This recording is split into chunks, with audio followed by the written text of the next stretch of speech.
Isa, I think, sa pinaka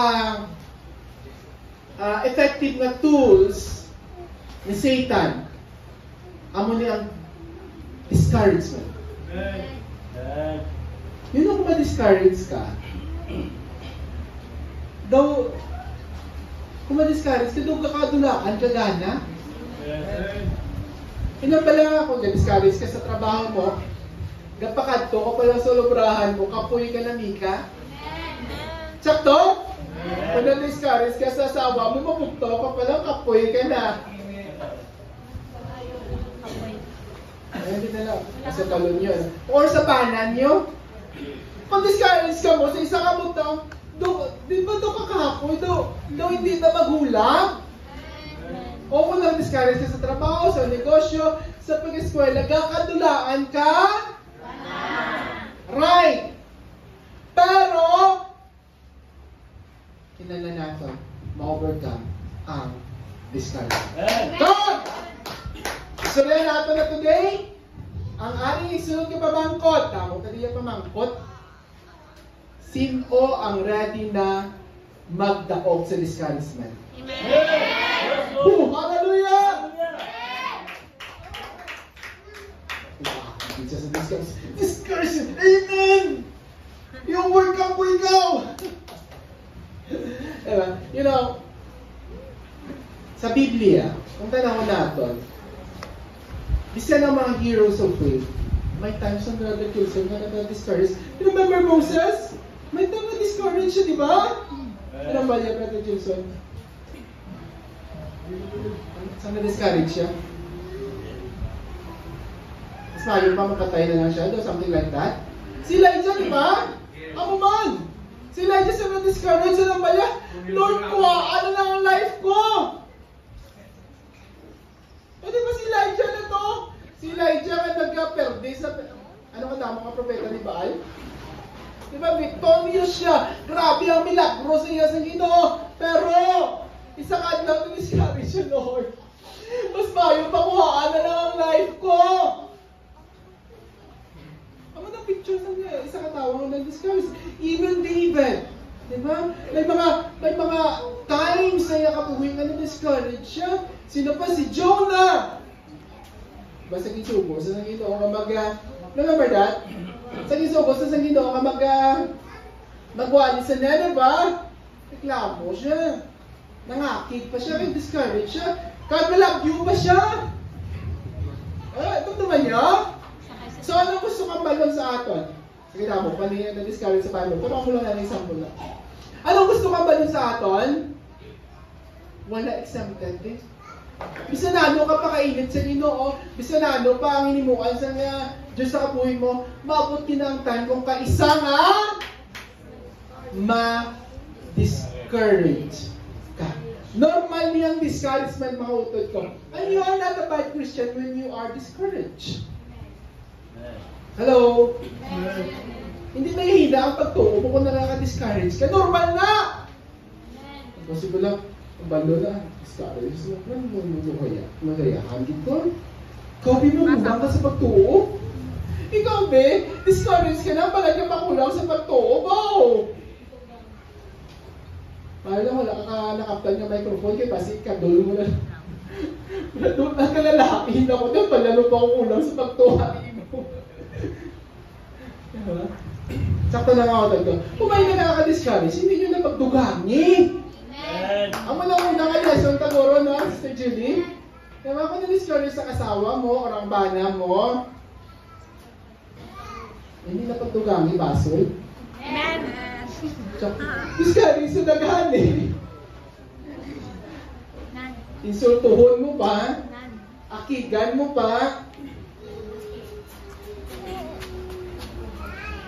Kunti eh, naglinog pa, bang kaldiro. Anyways, mga utod ko, discouragement is normal. Pero ang gusto niya sa Ginoo, mangin natin.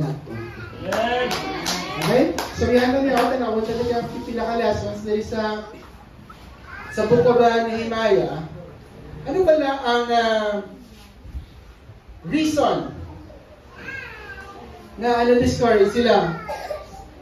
Very quickly tanawin ka. tungtungan mo lang ng something para hindi malinupad. Kay mahangin, kapasama ka sa amin, pero pwede na palig yung ano. Para hindi ka nakakaroon ng pangita, ayan. Okay? Ano yung rason, no? Verse 10. And Judah said, the strength of the bearers of burdens is decayed. There is the version done. The people of Judah began to complain. The workers are getting tired. Ano isa sa rason sa discouragement din nila? Ano, Daisy? Kakapoy. Gadadlaw, galantaw kami isang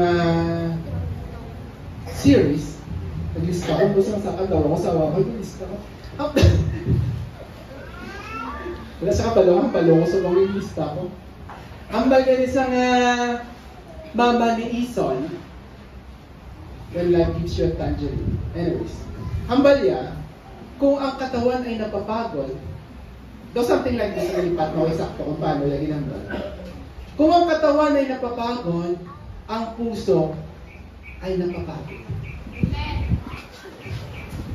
You know, mawautot ko kung kapoy ka, kulang ka sa tulog, siguro gutom ka pa, kulang ka sa kaon, di ba? Kung kapoy ka, Brother Jason, ang mga gamay ng problema daw ganda ko. Kapoy ka mo, kulang ka sa tulog. Testingin nga wala na. Gamay na butang, initabli ka. Gamay na sinapan sa bata mo, hinapuin mo sa tsinelas. Wala. Ano, sa pala, Brother Anthony, kung kapoy ka, right? Kung kapoy ka na, ang mga magamay na butang, daw gagalag ko, ang gamay na problema daw, dako-dako, kid. Nakapoy ka lang gali. Kulang ka lang gali sa tulog. Kulang ka lang sa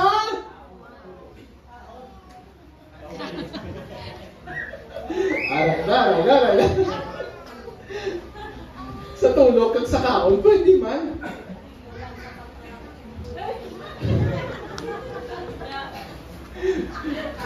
Si siya, kulang mo siya sa pagkalangabaw. Ate Ruby, ang pala ni Lisa Balong mo ganyan. Kareklamo to si Daisy, kulang mo sa pagkalangabaw. Ay, basi magagalitan na yung mga ano, sobrahan? Okay lang sobra, hindi lang kulang. Pero, balikan ko si Elijah. Diba si Elijah, Lord, kuhaan na lang ang kapuhit ko, mas mayo pa. Di ba mo nang balin Elijah? Anong inubraya? Na? Tulog? Oo, nagtulog siya. Tapos, pagpuntaw yan, inano sa sangangyan, ano, pagkaon. Nagkaon siya ni Ruby. Tapos, nabusog, natulog, liwat siya. Ano yun, Braya? Tulog, kaon. Saan nabusog? Tulog, liwat. Pagpuntaw niya, kaon, liwat. Dalanggit. Kung may kilala ka mo na, kaon, tulog. Hindi pa ganun magpasubra. Pero, seryoso na ako ito. Kung kaysa, kapoy ka lang, kinanlan mo, pahuwa. Kung kaysa, gutom ka lang, istingi ba lang, pa-after mo to kaon, na nagpakawan ka, okay na. Ang na-depress, ang problema, na-depress ka, sa nakatulog ka, sa nakakaon ka, nakapahuway ka, sa nisakto, dalawin. Ano ito, ganit problema ako? Ay, ito hindi man gigilit ako. Tsaka? Si Elijah mo na natapos siya. Suicidal na ganit siya. Depressed na siya. Inayo niya na lang sa Ginoo. Ano lang Lord kapuhin ko. Pero sang nakakaon, sang nakatulog, nakakaon liwat. Pawanas siya. Isa na yung mga utod ko, kung daw dapat matsyag mo dako-dako, may problema mo.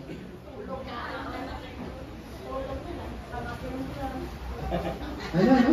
Pangapi to. Oo, garan niyo kung mangapi ka mo.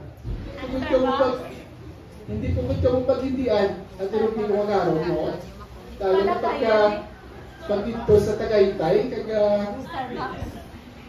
sa Starbucks sa Tagaytay. Basta Ay, ikaw naku, ba? mainit ka daan sa buong. Pero kung gusto nyo lapit na version, may iyon man to. Sa balay nyo, manamit man to ang hangin. Pero pag di na makabot, pero nakotol ko. Oh, kung gusto nyo sa Holy Week, diba, gara, yung kutusan yun, kaya may namin ito, makapihan, pero ito dito sa ang balsamigo ko dito, sige, may namin, pinakapihan sa San Joaquin naman siya, sige, be! Pero outlet ko seryoso. Kung depressed ka mo, discouraged ka mo, kaon lang at pahuway ang kinanin. Amen? Hindi natin ka mo magpakamatay. Kung kaisip ka na magpakamatay, depressed ka na, itulog ka na kang ikaon. Amen? Ako na, simple lang. Now, after mo makatulog kang makakaon, manulang problema mo, hindi man. Pero, nagapasko kang imulawas, nagapasko kang imo tagipusoon, even ang panguna-una, kung physically fit ka, kasunod na mo, di ba, Lex? Pero kung kulang ka sa tulog, Lex, damo ka pa requirements sa school nga, grabe, dito na-pressure ka na. Alam, lang ko di man. Doon di mo kaya. Nga man, luya ang imulawas, kung luya ang lawas mo, pwede mapiktuhan ang imong tagipusoon, panguna-una ang imo nga emosyon. Okay na utod ko? Okay? So, importante niya ang pagpahuway kung kaisa. Hindi ka mo mag-overwork. Okay na nga mapisan ka mo.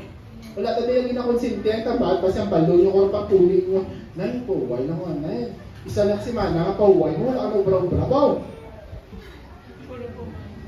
Ano nga ba ni Pablo? Ang hindi mag-obra, hindi magpakanyoon! Nang! May mga kabataan, hindi nga tamad? Magkutmanit ka mo. Ha? Pisan na yan? Praise the Lord. O, ikaw magpisan ka na, ha? Yung bra ka, kinatrain na rin na mag-ubra, bis ka na mo lang eh. Pamatcha ko, gadali ka, gadali mo. Ang magpatcha na yun parang wala kadalian. I-close mo anay na. Diba, madali kang mag-ubra basta, kaya ang isip nyo, sa ginalantaw nyo, sa ginahampang nyo, sa kachat nyo, ay, tatianay na, para hindi ka dali, mga kabataan. Mga kabataan, hello. Pisan ka mo magsimba, dapat pagkabot sa balay, yung mapisan man ka mo manindog. Mapisan man ka mo magugas pinggan. Diba? Wala, hindi dyan dapat sa mga Kristoano na patugan, yung tamad. Dili sa church, ituto natin nga dapat mapisan kita. Sige ba? Sino di ka palino sa balay nila? Mga bata, sino ka palino sa balay? Si Angel, Angel din na nga? Ang ila? Angel na lang para tumasosyal. Angel. Si James. Ikaw, Mika, ka palino ka man sa balay mo? Dilipi, sino ka pangugas pinggan din? Ikaw siya, kabulig man? Pangugas pinggan, palilig, panampas. Praise the Lord! Amo na yan dapat ang mga kabataan. Mapisan. Okay? Nako, kung tamad ka mo sa balay nyo, hindi ka mo maging hindi ka mo maging kasanag sa inyong pamilya. Kung tamad ka sa balay nyo, halimbawa sa exam, tamad-tamad niya, imbitaron niya si nanay yung magsimba, ikaw lang to tamad-tamad si mga bata, siguro sa simba. Right? So dapat maging kasanag kita. Okay. Ano pang rason sa ila discouragement? Okay, kakapoy. Ang banda sa verse 10, the strength of the bearers' burdens is decayed, and there is much rubbish, so that we are not able to build the wall. Balikan mo lang yan sa verse 6. Sa verse 6, so built we. May problema sa kundin. Sa pagka-stock total lang. So built we in the wall, and all wall was joined together unto the half thereof, for the people had mind to work. Please notice this. Ang Manila, kadamo sa rubbish. Anong rubbish? Rubbles? Ano na? Ang mga ano pala, makubra ko may dito ba kada mga pieces nyo sa rubbles ng gawa. Okay? So, kadamo! Kadamo sa mga rubbles! Kakapoy na tan! Parang tuod sina, sa verse 6 balikan ka, halfway na sila. Bahap na ang wall. Nakaumpisa na sila. Kag, amo niyan ang tuod yung isa eh. Kung halfway na ta sa work na daw, ginakapoy na ta, di ba? Amen. Nawig pa? Diba? Ang bago niya bago kayo noon sa school, excited ka. Pagkabot sa tunga-tunga, ito pinakatamad ka na. Diba? Excited mo, bagong notebook, bagong papel, bagong lapis, isa bago pang bag, bagong sapatos, excited. Excited makita si crush. Diba? Bago, pero tunga-tunga sa klase. Saan naman yung matapos klase man? Diba? O di ba naminaw, bra ka, tunga-tunga kisa, apoy na ka, maran ako. Ang ginatanaw natin mo kisa, ang talapuson ka. Wala natin ginatulong ang na-accomplish na. Diba? Ano ba nang nila malayo pa pero malayo pa pero malayo na. Ano ba lang na-accomplish mo na? Diba? Para may courage ka. Instead of, looking sa layo pa, tanawa na ang layo na nanalakbay mo. Pabalik ka pa? Mauntad ka pa? Madiscourage ka? Alam mo. Yun ang isa, kung ma-realize natin, nga, layo na rin lang na nalakad ka, encourage ka na, diba? Nga may na-accomplish na tagili, diba? Para sa ning church ta. Bugtaw ba mo na? Amen! Ano na lang example ka, hindi na tama pala. Pagpalayo para Brother Alvin. Diba? Kung talawon na lang, mo patatilo brown, wala pa na finishing, wala pa na kisame, wala pa na pintahan, wala pa pintahan, wala pa sang mayo ang bintana. Doon ka na mo pa, di ba? Pero hindi na yung tanawon. Tanawon ta, may wall na, may silipan na, may atok na, di ba? May kurtina pa, napiturahan na ding area. Di ba? Kung ang kulang tanawon ta, ma-discourage ito. Pwede matapos man. Pero kung tanawon natin, ang natapos na. Praise the Lord. Pasalamatan natin yung Panginoon. Diba? Malayo pa, pero malayo na. Damo ko, obra, pero damo ka na obra. Praise the Lord! Okay, so, ako ba na sa kapuhin in general? Makapamilya natin. Tanaw natin ng mga butangan na accomplish ka na. Kaysa mga butangan dapat na i-accomplish. Kaya dili sa kalimutan, wala pa niya katapusan ng obra. Amen! Kaya gusto niya na matapos ang obra yung sa kalimutan na, oh? Gusto niya na matapos. Abalo mi sa Ginoo, okay, tapos na lang pulang round mo sa kalimutan, kanto ka na ni sa akon. Ano na yung katapusan sa kabuhi sa tao. Pero mga utod ko, samtang buhig pa kita ya, padayon kita mag-obra, padayon kita na malagad sa Ginoo. Okay. Balikan na niya, Naya. Anyway, if you look at it, ang unang nagreklamo ang sino nga clan? Clan of Judah. Sino ni ang chief na tribe sa Israel mo? Sila ni kumbaga ang Paskugin. Sila ni kumbaga ang ang sakit do icing. Diba? Pero sila ang una nga na reklamo. Anyways, ano naman ang nilan na nato to, bro. Balikan ko lang ha. Naghahali naman. Okay, sa verse 10, ganyan ka. And Judah said, the strength of the bearers of burdens is decayed, and there is much rubbish, so that we are not able to build the wall. So, no, ating mga obrahon din.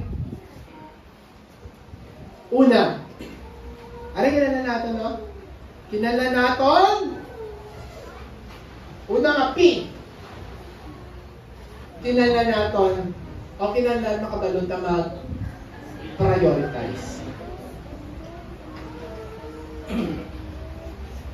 Duwa mo lang yung ulo kapi ang sa rata. Kinala kabalon na mag-prioritize. Diba? Naka-overwhelm pa sa damong walang brown mo kaisa. Okay na lang. Naka-overwhelm.